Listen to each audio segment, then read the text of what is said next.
10 things I'm not buying in 2025. Hi, my name is Jana. Welcome back to my channel.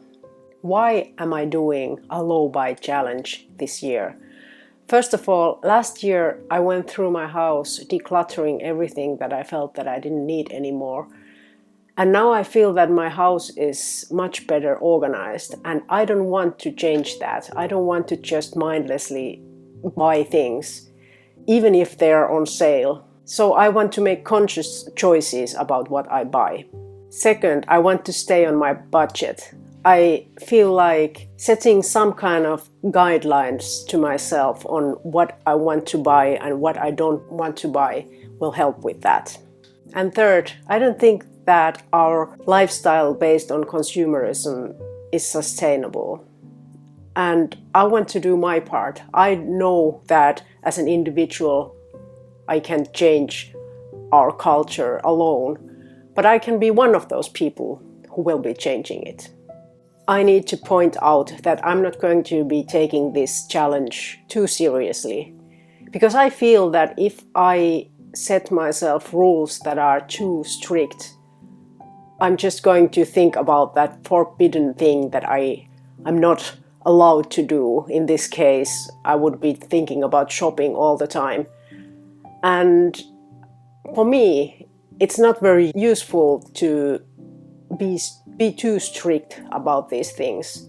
I think of this list more as an inspiration, something to go back to if I'm in doubt whether I should buy something or not.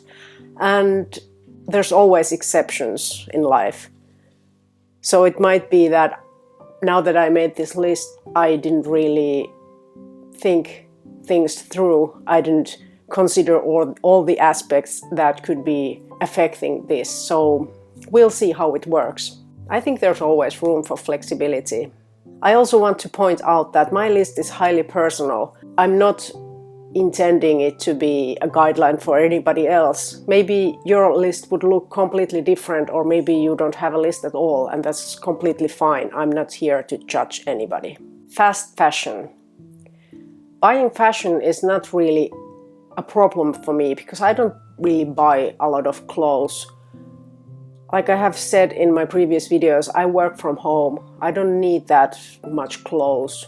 I basically wear the same things every day. But what is a challenge is finding good quality clothes for the days when I'm home.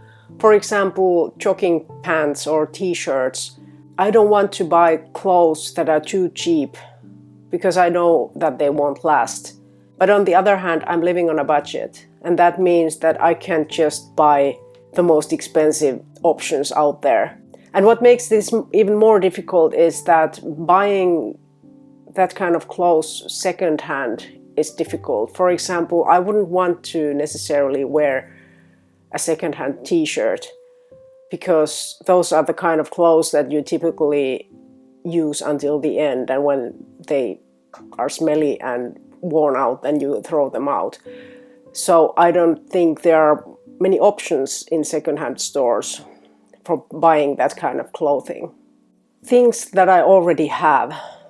Sometimes we buy things that we already have just because we don't remember that we already had the item. For example, we have 3 rakes, and that's only because we had lost the previous one, forgotten about it, and then bought new ones.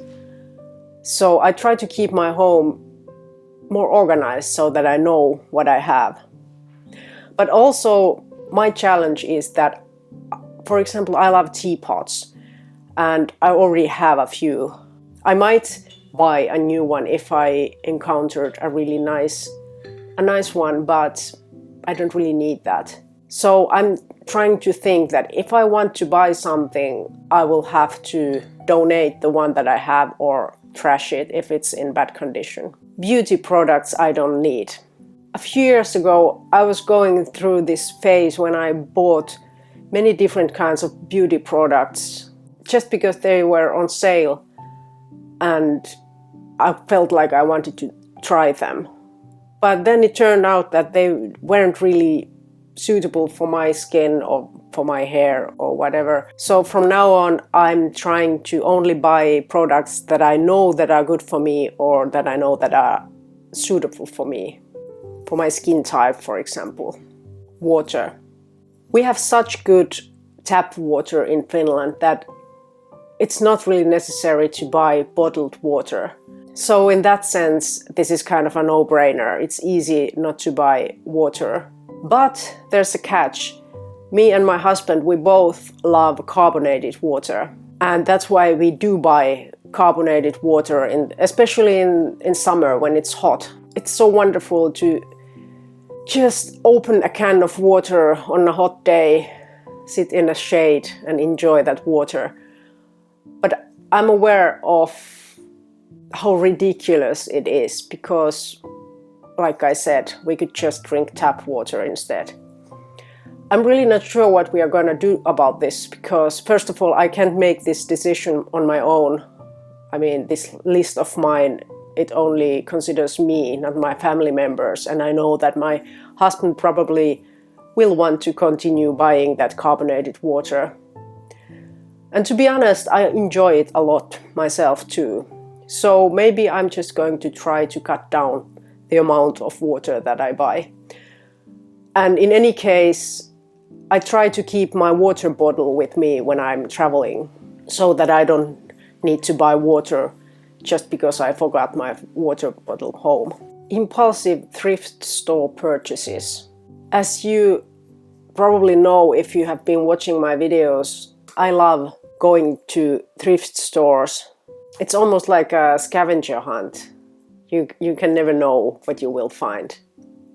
And sometimes you find items at a very good price, things that I know that are valuable to collectors. And if the price is low, the temptation to buy it, even if I don't need it, is there. But now I'm trying to only buy things that I need, things that I can justify to myself. I won't be buying things just because they are cheap. And even though in any case I think buying secondhand is a better option, it just doesn't make sense to fill my house with some random junk that I don't need. Too much yarn. I love knitting and I intend to buy yarn this year as well because you can't knit without yarn, and I don't really see it as a problem that I buy yarn as long as it serves a purpose. In my case, it means that I'm only going to buy yarn that I have a project in mind for. So I'm not just going to buy some random yarn if it's on sale, for example. I need to have a purpose for it.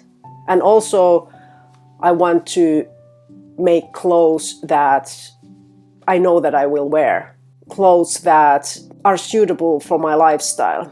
For example, this sweater that I'm wearing, I think it's really pretty, but I don't wear it that often because it's so tight-fitting that I don't feel comfortable in it. So in the future, I'm probably not going to make more sweaters like this. I'm going to make something that I really want to wear, something that feels comfortable on me. Things that are too cheap. I feel like our society is divided. There are people who are very interested in the quality of the products that they buy or the brand. And then there are people who just buy items as cheap as possible.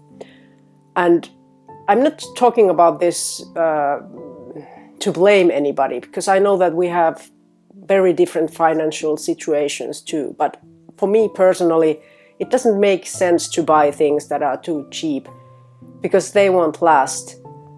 And why would I want that junk in my house that will break easily or is potentially even dangerous. So in my opinion, I'd rather save money for something that is high quality, maybe buy that secondhand or wait for that sale when the price is reduced, than buy something cheap just to have those objects. Alcohol or cigarettes. I actually don't drink alcohol at all, or at least the amount of alcohol I drink is very low, and I don't smoke either. And again, I'm not here to judge anybody, but for me, it's just a waste of money. I can understand that a glass of quality wine at dinner might taste delicious, or a cold beer on a summer's day. But if I think about the cost, the actual cost in euros or dollars, or the effect that consuming a lot of alcohol or cigarettes might have on my health, then I just don't think it's worth it. So that's an easy decision for me to save money not buying alcohol or cigarettes. Supplements. I only take vitamin D, which is essential living here in the northern hemisphere. That's something that you can't really avoid because there's no sun. You need to take it in tablets. But other than that, I don't really spend money on supplements. I believe that I get all the vitamins and nutrients that I need from the food that I eat. I try to eat versatile, a lot of vegetables, homemade meals, and I believe that that's enough. Status symbols. Buying an expensive watch or having a new car, that doesn't really mean anything to me. I don't understand why people spend thousands of euros or dollars on handbags. I just don't get it. Why would they do that? I understand that if a product is well made, it will cost more than something that is of low quality. That I do understand. But in cases where you spend a lot of money just for the brand, that's something that I just don't get. What are the things that you are not going to buy this year? Do you even feel that making lists like this is useful? As always, I'd love to hear your opinion. Your comments always make me feel good about this channel, because otherwise it might feel that I'm just talking here alone. Well, I am talking alone right now. But getting your comments makes me feel that this is actually becoming a small community, and that's fantastic. So let me know your thoughts down in the comments. Subscribe to the channel if you haven't already. And remember, you can always leave me thoughts or ideas for upcoming videos as well. Thank you for watching. See you in the next video. Bye bye.